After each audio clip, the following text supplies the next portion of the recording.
Well, hi, friends. Happy Thursday. I'm not used to saying that because we usually don't go live on Thursdays until now. It's a new night. So, hold on. Let's see. Okay. What's up, guys? Okay.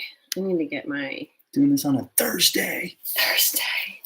What? Anything? I did not get a drink. That'd be amazing. No. I'm gonna try not to cough through this whole thing. How are you guys? Oh, I need my phone so I can see what you're saying to me. Just a second. I think I'm rusty. Okay, so here's what I think. I think I like it. I think I like Monday and Thursday. So the Dolphins live on Monday and Thursday. Sure, why not? It's a good flow. What's my earring doing? Oh, a weird thing.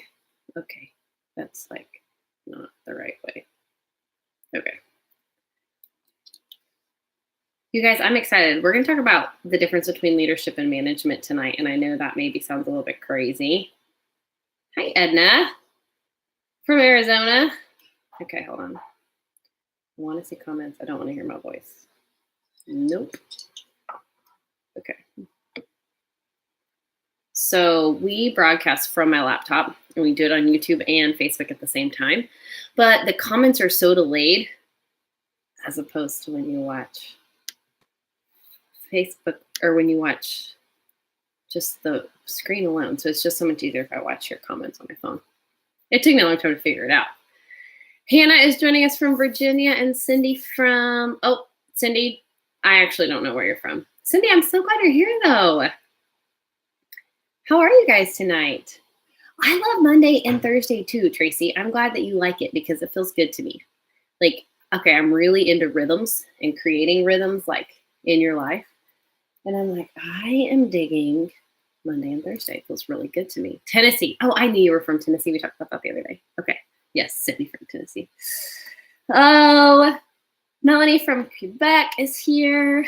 And Tracy from Rochester, New York. I'm so glad y'all are here. So are y'all excited? Okay, I realize that this is not the most exciting topic, but I promise I would hang in there with me because it's going to be worth it. I told you we're going to talk about the difference between leadership and management tonight. And I will say, I think if you want long-term growth and momentum, you have to get this right. And you have to get it right now. So if you want your business to grow, you want to see big growth, you want to see sustained long-term growth, we have to get this part right. So that's really what we're going to dive into tonight. So hi, Kathy from Texas. Hi, Courtney. My friend Courtney's watching and she just found out she's having her third girl. Hooray! So exciting. All the girls. So officially welcome. Welcome to Online Steps to Success. I am Allison Dalkey. If this is your first time joining us, I'm so glad you're here. I'd actually love to know if it's your first time. I'm just thinking about how much I really like Thursday. It feels good. The end of the week. I lost my train of thought because I got distracted by Thursday. Anyways, welcome to Online Steps to Success. I'm so glad that you're here. Our goal always is to help you use your business to dream big dreams, work smarter, not harder, make a profit, and change your world and the world of people around you. And so I hope that you're ready. I hope you're here to do that tonight because that's what we're going to do. So we are talking tonight about the difference between leadership and management. And if you're watching and you're thinking, I'm not a leader yet, this doesn't pertain to me. Nope, wrong. That's not it. You don't have it right. Leadership has nothing to do with a title. Leadership has everything to do with the person choosing to lead. So I don't care if you signed up yesterday. I don't care if you've been in for 10, 12, 15 years. Whenever, however, you can choose to lead. And that's what we're going to talk about tonight.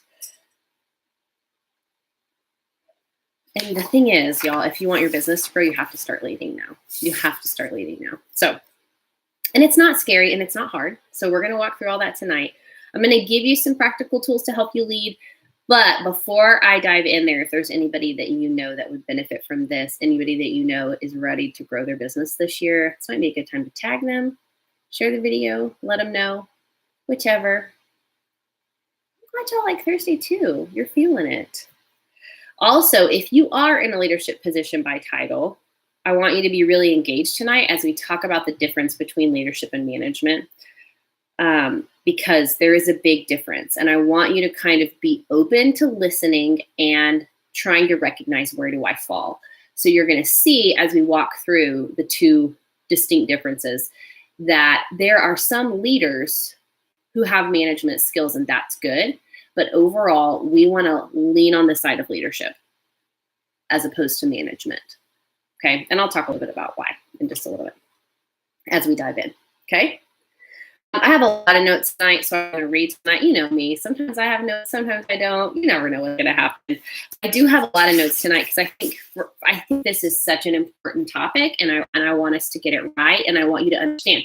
Now, here's the other thing, and I really want you to put on the hat of big picture thinker tonight. So as we are kind of going through the differences between leadership and management, I want you to jot down your questions, because at the end, we should have a little bit of time for us to dive into what does it really practically look like for you to lead. So for instance, we're going to start with the two differences. And I really wish I had my whiteboard in here tonight, except I don't know if it would be backwards or not. Let me see. Oh, I don't think it would be backwards. But I think I'll probably type this up, this list of the difference between leaders and management, and share it with you guys tomorrow. So this part, I'm going to go through a little quickly. Don't feel like you have to take notes. I'm going to share it with you tomorrow. But if you want to take notes, go for it. You know I love a note taker. You know I love it if you're taking notes. So leaders versus managers. So leaders create vision. Managers create goals. So this is for the people that you're leading. So goals are good, but when we're thinking about the people that we're leading, a leader will create vision for those people. A manager will create goals for those people. See the difference? Okay. Leaders are agents of change. They are willing to change. They want to change. Managers tend to maintain the status quo. That means they want to stay with the things that they're comfortable with. They want to do the things. Thanks, babe. They want to do the things that they know are true and good. So they want to stick to proven tactics. A leader is more willing to step into change. Okay. Leaders are agents of change. Managers maintain the status quo. Leaders are incredibly unique. Usually someone who's managing will be copying the leadership of somebody else. So, and I want you to think about all this. This is like big stuff, and I want you to process and think, okay? So leaders are usually very unique. Managers are usually copying the leadership that they've seen from somebody else, okay? I want you to think about how this pertains to where you're at in your business and all those things. Leaders are willing to take risks. They believe that failing is part of success, so they're willing to take risks. People who are managing are much more likely to try to control risk. They want to minimize it. They don't want risk, okay? Leaders are in it for the long haul. Managers think a little bit more short term, okay? They don't have that big picture vision. They're not thinking long term. They're thinking right now, okay? Leaders can stay motivated for long periods of time without regular rewards. Think about that one.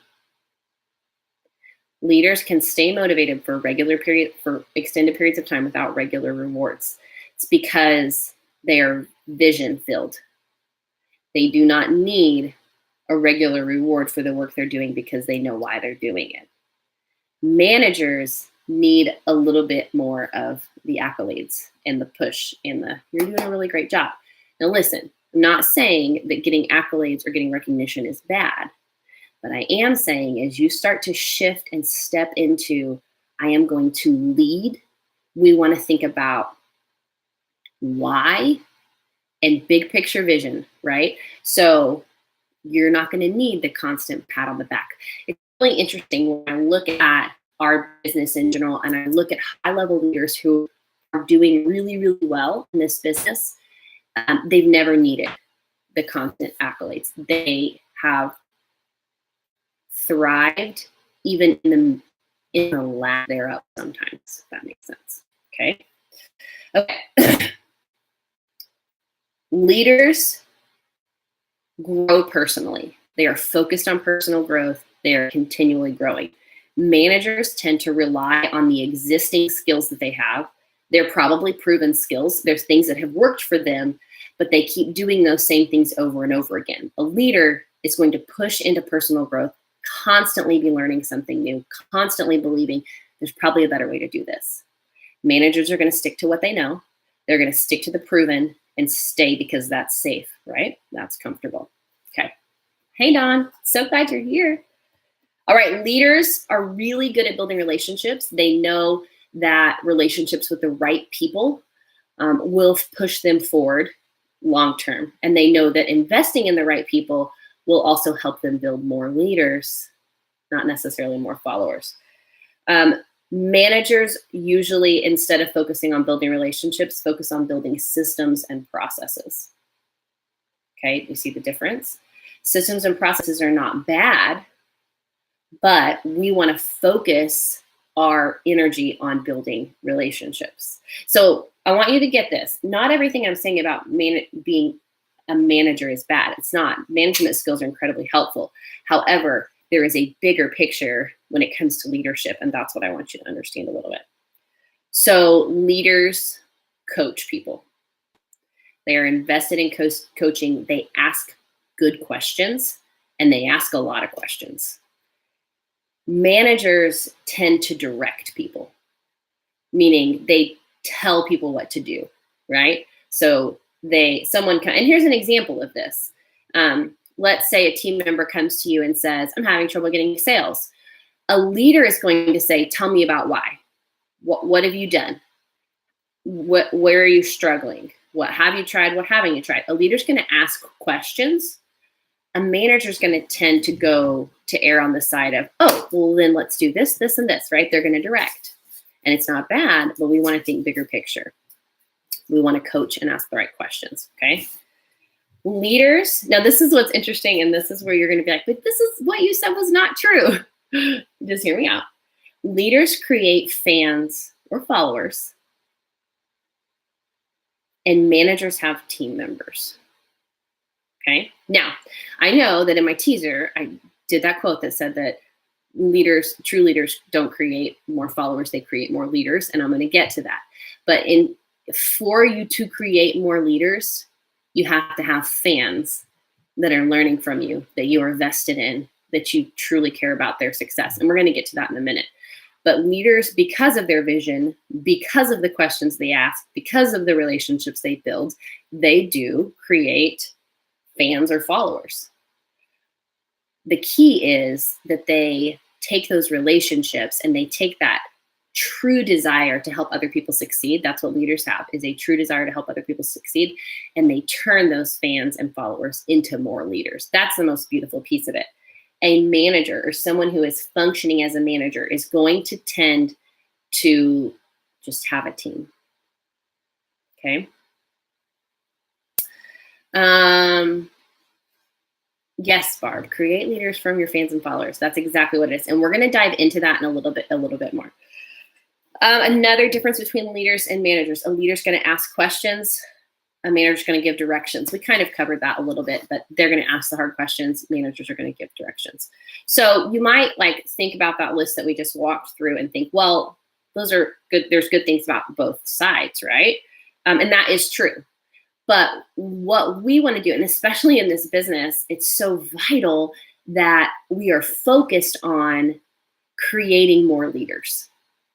Because a world with more leaders is a better world. And we want to live in a world where people are living up to their true potential. They're living into who they were created to be. And that happens when a leader steps up and leads. Okay? So, the reason you want your business to err on the side of leadership versus management is because you want a business that's growing and thriving and inspiring other people, right? Isn't that what we want?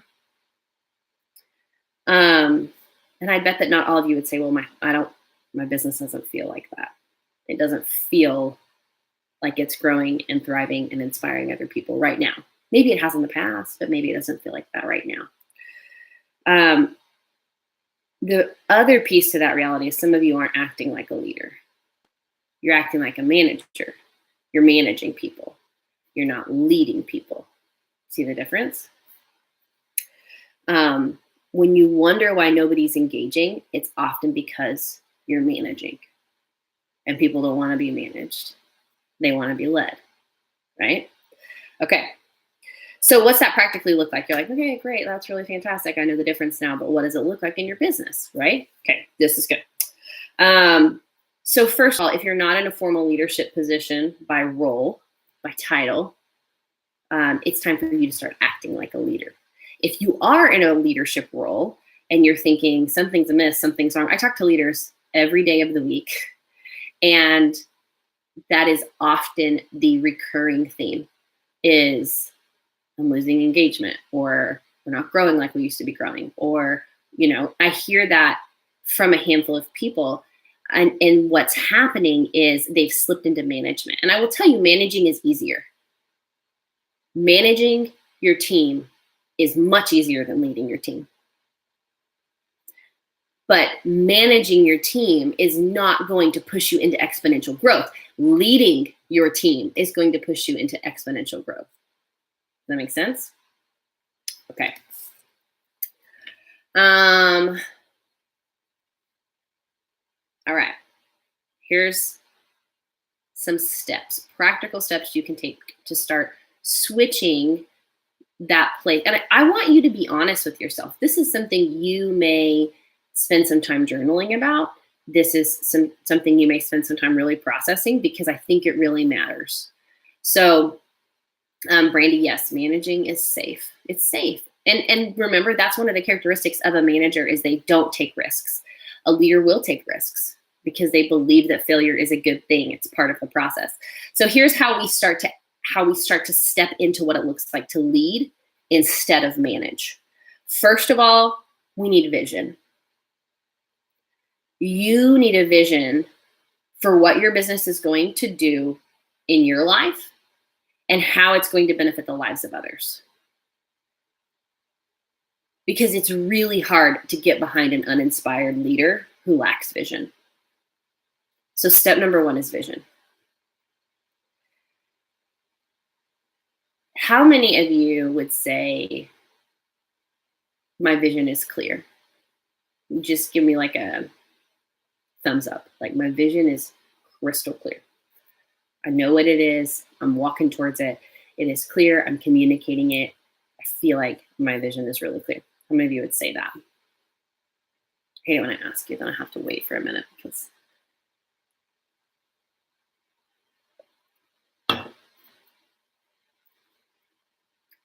oh, like 3 of you, 4 of you, 5, 6. Okay, more than 3 or 4. Okay, so a good handful of you say the vision is clear. Okay, how many of you, though, would say, no, it's not at all? It's just not. I don't, maybe at one time you had it, like there was a really clear vision and then it slid away, right? How many of you would say, I'm lacking vision? Vision is where we start. You cannot lead people someplace that you haven't been. So and what I mean by that is I hear people a lot of times like, well, I can't recruit because like I'm not making these huge paychecks. That's not what I mean by that. I mean, you can't lead people to a place of vision and purpose if you don't have vision and purpose, right? You have to get a hold of what your vision and what your purpose for your business is before you're ever going to be able to help other people do that too. Okay? So we have to start with vision. It is vital. It is step number 1. It is, if you need to cry in the closet and you need to talk to the Lord and you need to journal, whatever you need to do, you've got to figure out, why am I doing this? One of the questions I like to ask especially a leader who's kind of in that. It happens. You have this vision, maybe you reach the goal, and then you don't take the time to reset vision. So when leaders get to that place, or anybody, I like to ask a few questions. And one of them is, what do you want out of this? What do you want out of it? Why are you doing it? What do you love about it? And how are you using your gifts to make your business better? And usually the question is, oh, I'm not. And that's where we have a red flag. So when we can combine our gifts, our natural talents and abilities with vision and purpose, then you become that person that I want to follow. I want to give an example of this. Barbara, I don't know if you're watching. I'm gonna tell a little bit of your story. So Barbara and I have been talking, and we connected. I don't even really know. I can't remember how we connected. Anyways, she's not a leader on my team, but we've had a lot of conversations. And she was telling me, like, I don't know, I'm not there. Like, I feel like I'm missing something. I'm not engaging. I'm not inspiring. And I'm like, okay, tell me, what do you love about it? What do you want out of it? And she's working really, really hard to live a debt-free life. And she's passionate about it. And she is sold out, and she's like serious. But she has forgotten that this business gets to be the tool that helps her do that. And she's not connecting the two in language and vision. So I said, you know what? Like, if I were somebody deciding, you know what, I'm on the debt-free train, I want to live a debt-free life, but we don't have the extra cash flow. Or, yes, we're going to budget and we're going to do all the things, but man, it'd be nice to have some extra income.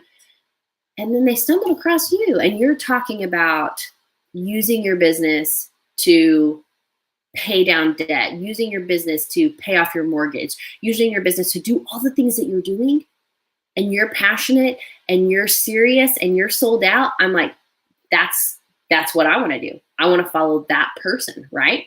Because we've connected her natural gifts and talents, her passion, to her business. And every single one of you can do this. Every single one of you can.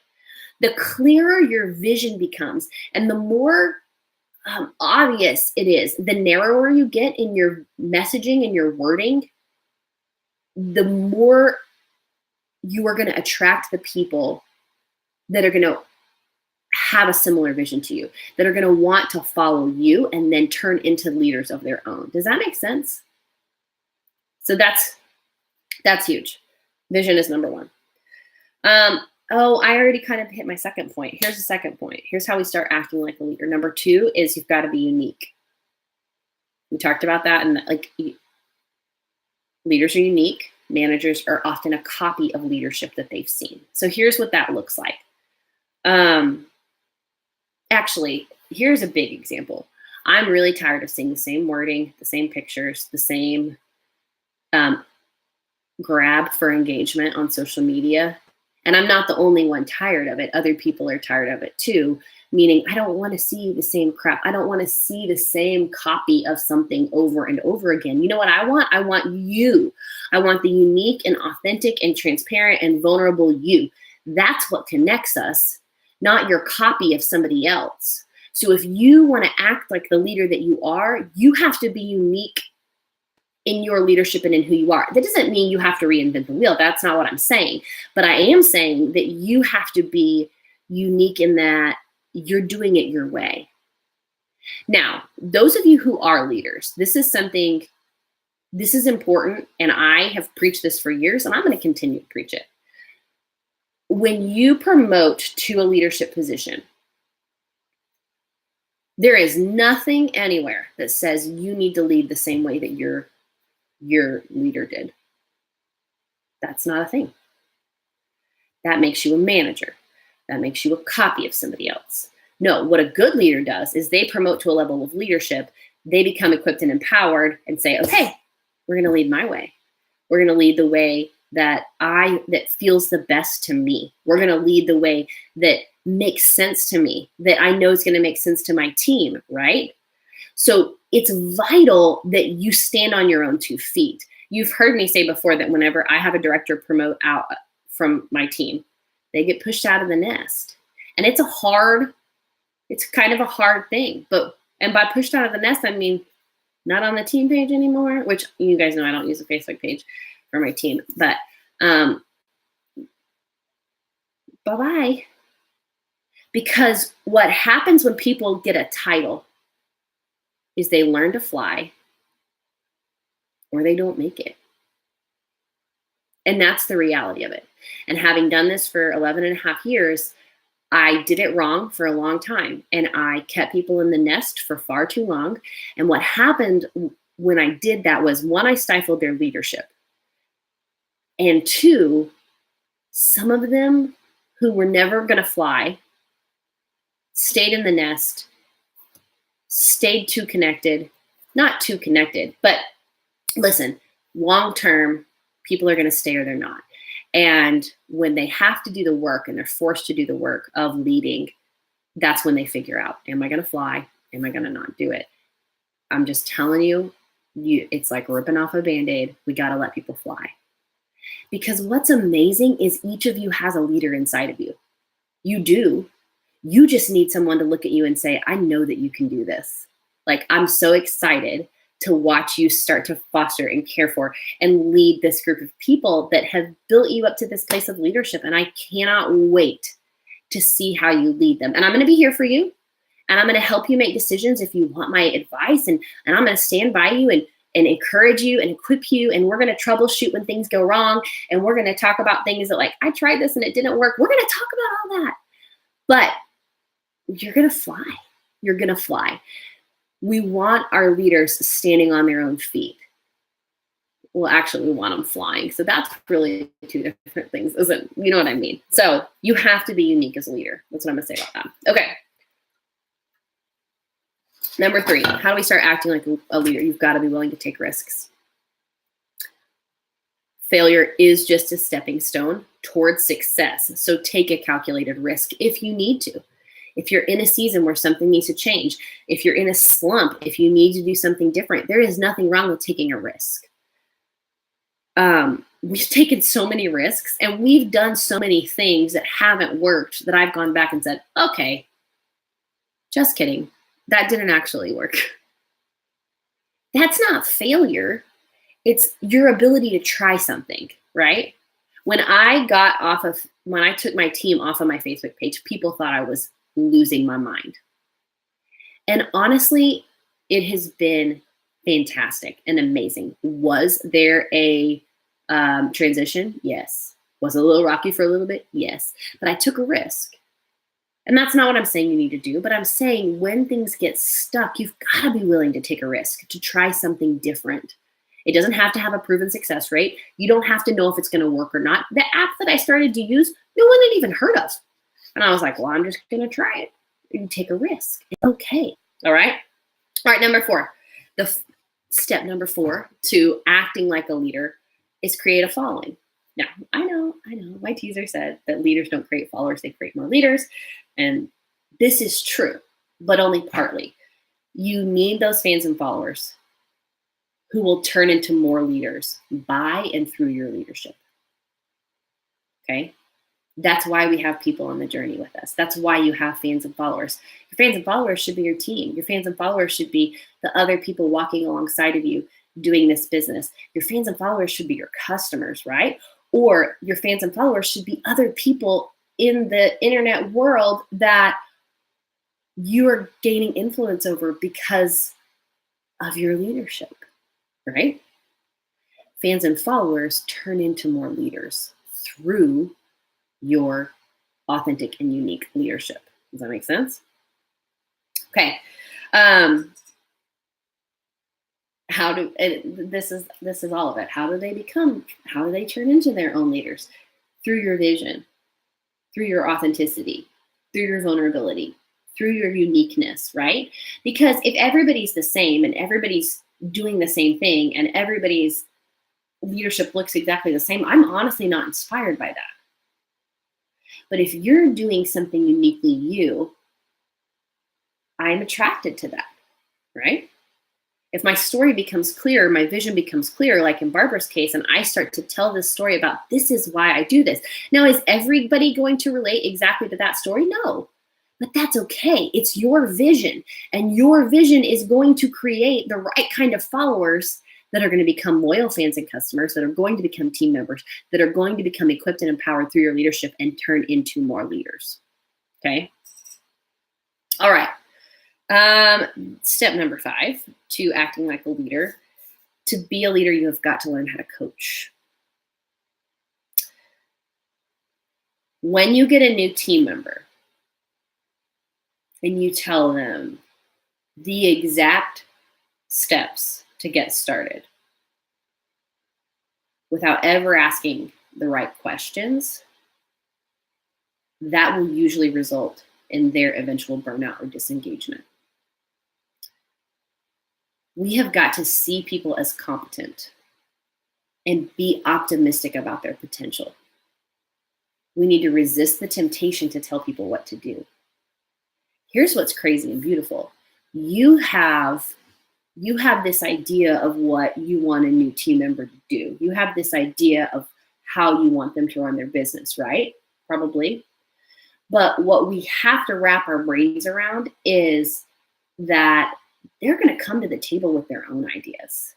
And we often stifle those ideas because we don't ask the right questions.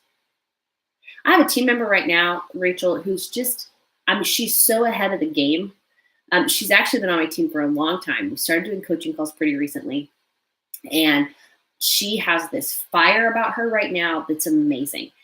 And here's the thing, I'm not telling her what to do. I'm asking her what she wants to do.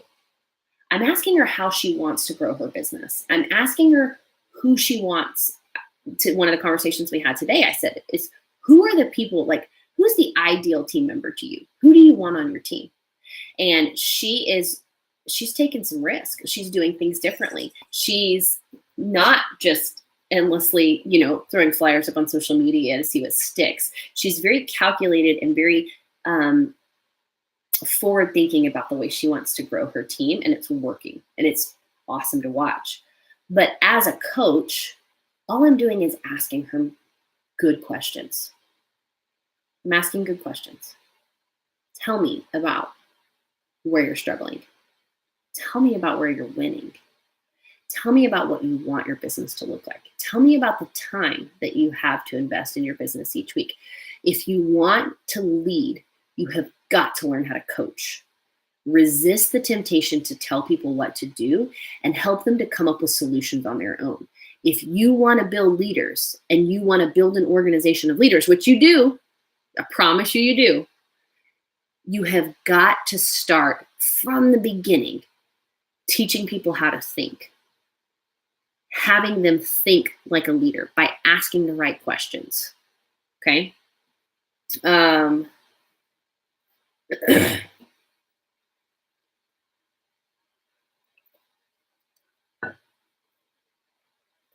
that make sense? Hi, Lori. We're glad you're here. I'm going to give y'all the numbers real fast. Number 1, to act like a leader, we need vision. Number 2, we have to be unique. Number 3, we have to be willing to take risks. 4 is we have to create a following that, remember, is going to turn into more leaders. And number 5, we have to learn how to coach. Number 6, we want to act like a leader, is that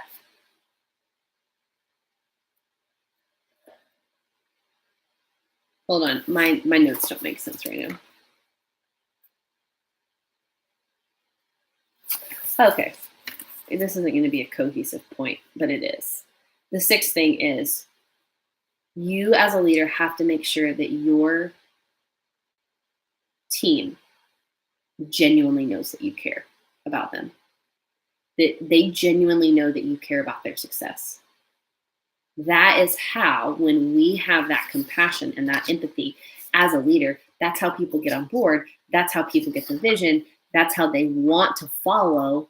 Therefore, then that following turns your leadership, and them following turns into more leaders. Okay.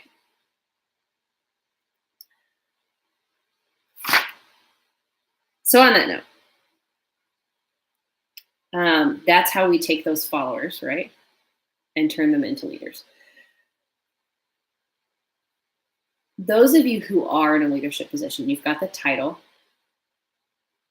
I want you to first decide if you've been leading your team or if you've been managing your team. And if you've been managing, I want you to start taking some practical steps, making some shifts towards leading. So I want to know if you have any specific questions about, okay, here's what I've been doing, and I think you're saying that's managing. How do I shift that into leading? What does that look like? If you have a specific example or a specific place that you feel like I'm stuck in this spot, like I don't really know, ask away. Ask away. I want to spend a little bit of time answering your questions. So I'm going to give you a second to type, where have you been managing instead of leading? Or where do you need help making the distinction of how do I go from managing to leading? Because some of you are saying, yes, I 100% was managing. I'm managing my team. Management, and here's what's crazy. Management actually will build. Think about it. We talked about managers tell people what to do, right? They give tasks. They maintain the status quo. They control risks. They think short term. Not everything that they do is bad, but and because some of the things that they do, they're focused on systems and processes. Because of that, there will be growth. There can be growth. But when you get to the place where you're like, this isn't growing like I thought it was going to, or this doesn't look like I thought it was going to, or something's missing. I hear leaders say that a lot. Something is missing. It's usually because they're managing and not leading. Okay. Mary said, I think I do both. Good or bad, I don't know, but that's what I've been doing. Alyssa said, I think I try too hard to do both. Listen, leading is much harder than managing. It is. It requires more of you emotionally. It requires more of you being vulnerable. It requires more of you. That's why leading is harder. It requires more vision. It requires more purpose. Managing is very safe. It's very safe. Okay, I'm getting a few of your. Tracy said, managing. I'm stuck with what questions to ask new teamies when they join. I always say a great place to start is to watch some video trainings first. It is. Training is always good. But training is not going to do a lot for a new teamie if they don't know why they're doing this. Now, here's the honest truth of this. Anytime we're talking about direct sales, people are going to get in and they're going to get in for a discount, or they're going to get in to sell to their friends and family. That's fine. But as leaders, we want to ask good questions. So good questions would be like, tell me why you wanted to start selling Scentsy. Tell me what you love about Scentsy. Tell me what you're afraid of. Tell me what makes you nervous about this business. And I guarantee we don't ask questions like that because do you want to know the answer? Kind of not really, right? But you do want to know the answer. You know what? So many of them will say to you, like, I'm nervous about like coming off as the salesy person, or like coming off as this, like, right? They'll say that. And then what do managers do? Managers push them right into that. Oh, you just need to talk to 25 people today. Well, if that is my goal, and that is the task that I have been assigned, I'm going to come off as salesy, which is what I just told you. Which even if they didn't tell you, right? It was the fear they had. And now that's what they're being told to do. And they're like, this probably isn't for me. Leaders ask questions that change the course of where your team members end up going. If you don't ask hard questions, if you don't ask what they're afraid of, what they're scared about, what they're nervous about, I will ask people sometimes, so many times, you'll have, especially somebody will join in for $49. Like, I don't really know, like, I'm probably not, I just want to, it was a good deal. I want to get it for my friends and family. Okay, cool. We're glad you're here. Glad to have you. You're going to love it. It's fun. But I will press and ask questions like, but what if you did a little bit more with it? Like, would you want to do that? What would that look like for you? I am like the question. I'm like an investigator. That is what you have to think about as a leader.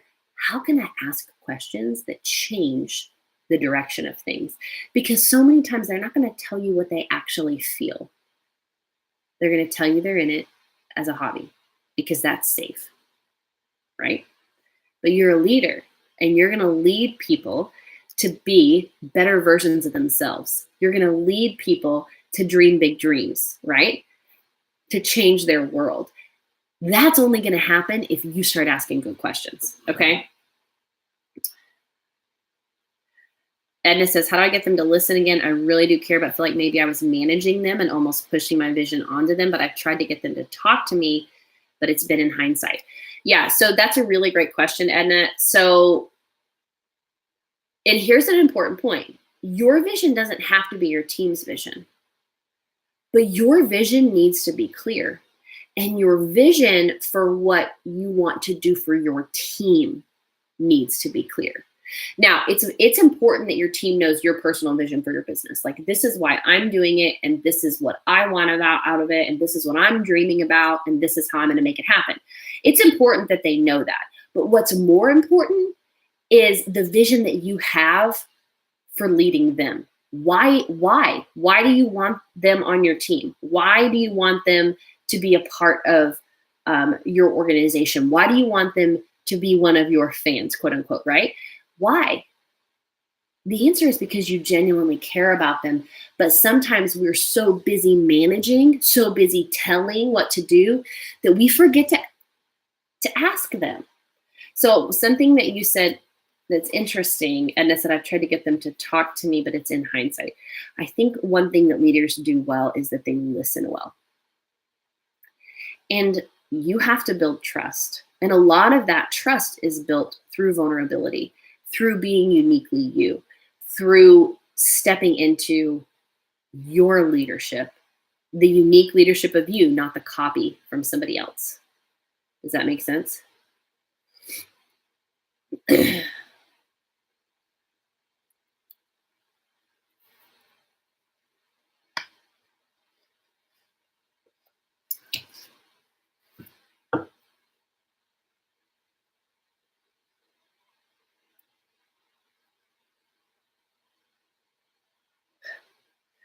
Kaylin, that's hard. So Kaylin says, I'm going to be really vulnerable here. How do you get their belief that you truly do care? I've had team/group members that left and came back with me as their sponsor, and now their sponsors believe I stole them.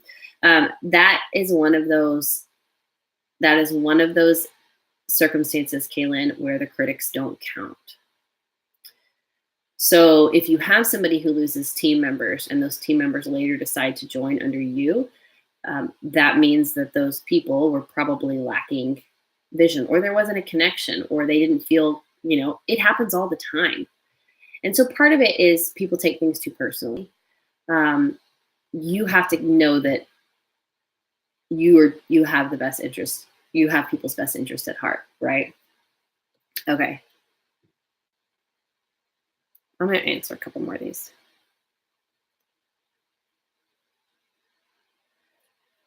Melissa says, I give tasks to try to help them grow, but I also try to just inspire, which I have inspired most of my team, but not the other half. Hey, if you have half inspired, that's pretty fantastic. And that's something else that if you have a smaller team or you're fairly new, that you've got to know and understand is you're not going to ever have full engagement. And that's okay. It is okay. It's really easy for you to look at a small team and say, yeah, 3 of the 6 are engaged. 3 of the 6 is great. 3 of the 6 is a really great ratio. If I had 150 out of 300 on my team engaged, that'd be great. But I don't. It's not that many. So know that you're not going to have everybody engaged. And when you do have people engaged and following and fans, that's where you spend your time. And that's where you spend your energy. And those are the people that you lead. And that's how you build more leaders, because you're focusing on the right people. Leaders are focused on building relationships with the right people because they know those right people will help fulfill their vision. And then in turn, those people are also going to get their visions taken care of too. Okay. Lisa says, I think I have a vision, but maybe I don't share that vision enough with others. Maybe that would help with leadership. Yes and yes. And you're probably right. If you're thinking I probably don't share it enough, you probably don't. So that's a really great point.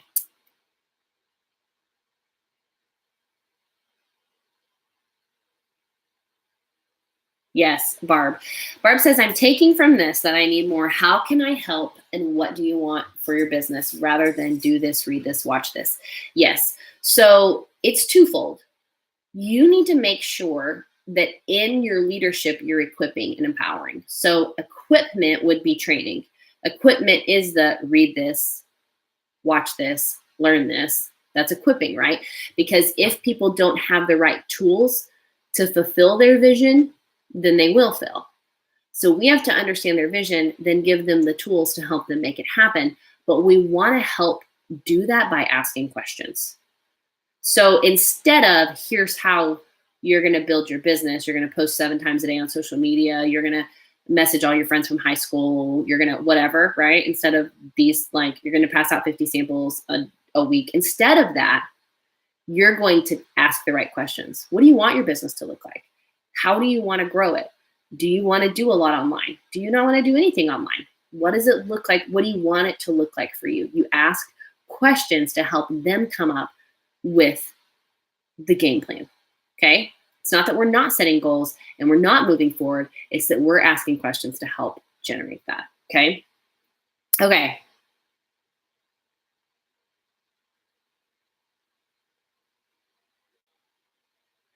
Delinda says, I've been having our team go live in our group and tell their story, and it's been so eye-opening. I love that.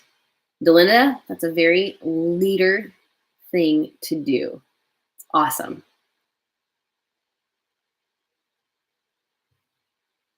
Tara says, this is good. Tara says, do you follow up the questions with advice, or are they just starting points in order to get them thinking about it in a different light? It's both. So when I sit down with someone and I say, tell me what you're struggling with in sales. I won't usually say that specifically. I'll say, what area of your business is struggling right now? And they'll say, well, I can't get a party booked, or I'm having trouble getting sales, or whatever. I just start asking more questions. What have you done? What have you tried? What obstacles have you faced? And push them into coming up with their own solutions. Now, will I offer advice? Yes, absolutely. And that's part of leadership. But we don't offer advice without first asking the right questions. Okay.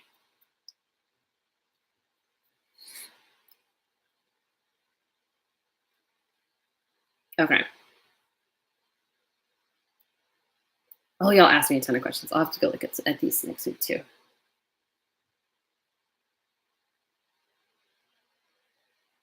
This is a good question. I'm going to answer this one last one. Lisa says, how do you keep track of their answers? As my team is beginning to grow, my fear is that some will feel ignored or insignificant. That's a really, it's going to depend on you and how you function best and how you run. Years ago, I used to have a notebook that I would write down, and it was literally just like my team. And I would write somebody's name on it and the date that we talked and any notes about our conversation, things people were struggling with or things that they were winning at. One of the things when I do a coaching call that I always do is when I ask them what their biggest struggle is in their business. It's usually how I start. And then I always end with, tell me where you're winning right now. Like, what are you just killing it at? What are you doing really well? So that we're ending on a positive note. But I used to keep a notebook and just keep track that way. I later went to Evernote so I could always have it with me on my phone. Honestly, now I don't even keep notes anymore. But part of that is learning how to build relationships. And I think it's something that just comes with practice. So now, for instance, Kaylin is on and we had a coaching call last week, the week before. I remember everything that we talked about. I remember the important things that we talked about. I may not have remembered the details of something, but I remember the things that she's struggling with. I remember the things that she's winning at, right? And that's the same thing. I had a chat with Rachel today, and we were talking about this, about how she's growing right now and what her next project is. And I will remember that until our next call. But that's just my brain. You have to do what works for you. And also know that even as you grow, you will still always be only working with a handful of people. Not a handful, but you're going to be engaged with a smaller amount of people. I mean, even right now, we have 8,000 people in our organization. I have 300 plus people on my team. We have 150 leaders. There is never a time when I feel like I can't support the people that I should be supporting, that want the engagement and that want the help. So that's another thing, is you've got to find the people that are the right people to work with and go from there. So I know I didn't get to all your questions. So I'll answer this last one because I love it. Heather says, I'm curious how you did away with your team Facebook page and why. So I really hate Facebook groups. That's one of the reasons. I find them incredibly distracting. You go on to post something and 20 minutes later, you forgot what you were doing because you're scrolling the feed. I find it is a huge time waster. And I am pretty efficient for the most part, pretty efficient when it's work time that I'm working. And I was struggling with it. And I knew that if I was struggling with it, then my team was struggling with it too. So I think there is such a thing as overload of information. I think there can be too much of a good thing. I think that's part of the reason people are stalled out. In some cases, they're in too many groups. They're getting too many ideas and they're not implementing or executing any of them. Well, anyways. So I made the decision. I found an app. It's called Band. Yeah, Kaylin just typed it. BAND, like Bandcamp. And it has almost all of the same functionality as a Facebook group, except for the ability to go live, which is a bummer. And I do wish that it had that, but it doesn't. And the benefits still far outweigh the ability to not go live for me. It was transition. The transition was tricky for my team, but now it's what we do. It's where we connect and it works for us. That doesn't mean it works for everybody. That doesn't mean it's right for everybody, but it does work for us. So anyways, okay. Thank y'all for joining me. I hope that if nothing else tonight, I know tonight is like kind of deep and a lot to process, but I hope if nothing else, it at least gave you some language and kind of a filter to run things through as a leader to say, is that management or is that leadership? Am I telling them what to do or am I asking them why, right? Am I really focused on relationships or am I focused on process and systems?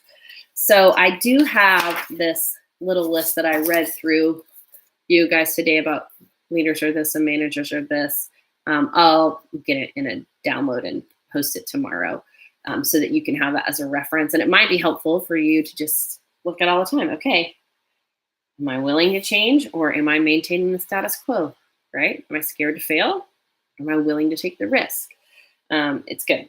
So I love you guys. I'm so glad you joined me on a Thursday night. Thanks. And now I'm going to go to bed because I'm exhausted.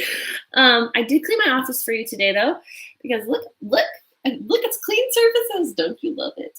I cleaned my office for you because it was very much a pit. It was just a pit.